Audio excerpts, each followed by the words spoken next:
আমি মনে করি পৃথিবীর সবচেয়ে মূল্যবান জিনিস হচ্ছে সময়। তাই তো শ্বশুর বাড়িতে এসেই আমার সুপার মোড অন করে নিয়েছি, না হলে সময়টাকে ঠিকঠাকভাবে ম্যানেজ করতে পারবো না। আসসালামু আলাইকুম, আমি তোমাদের রোজিনা। কেমন আছো তোমরা সবাই? সকালে ঘুম থেকে উঠেই বিছানাটাকে সুন্দর করে গুছিয়ে রাখলাম। দুদিন আগের আমার একটা ভিডিও তোমরা সবাই খুব পছন্দ করেছো। ভিডিওটাতে অনেক সুন্দর সুন্দর কমেন্টও করেছো। সত্যি বলছি, তা দেখে আমার কাজ করার এনার্জি 10 গুণ বেড়ে গেছে। তার জন্য তোমাদের সবাইকে অসংখ্য ধন্যবাদ। এবার বলি এখানে আমি কি করছি। কয়েকদিন থেকে একটা মা আমার কাছে আসছে ইঞ্জেকশন করতে।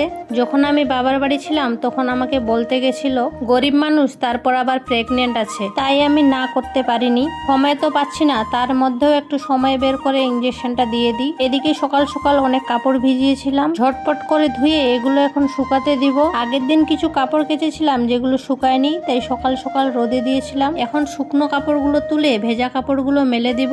তোমরা হয়তো দেখতে পাচ্ছ আজকের ভিডিওটা আমি একটু অন্যরকম করার চেষ্টা করেছি। এক চুটকি মেরে একটা একটা করে কাজ ছেড়ে ফেলছি। ভিডিওটা করার সময় আমার মনে হয়েছিল বাস্তবটাও যদি এত সহজ হতো, চুটকি মেরেই সব কাজ হয়ে যেত, তাহলে যখন কাজের চাপ থাকতো তখন চুটকি মেরেই কাজ সেরে ফেলতাম। তোমাদেরও কি তাই মনে হয়? শাশুড়ি আম্মু শাক ভাজা করেছিল, তাই ভাবলাম পান্তা ভাতটা খেয়ে নি, ভাত হতে একটু দেরি হবে। এদিকে ডিউটি থেকে এসে দেখি জামা কাপড়গুলো শুকিয়ে গেছে, ওগুলো এখন গুছিয়ে রেখে দিলাম। ভালো থেকো, সুস্থ থেকো, আল্লাহ হাফেজ।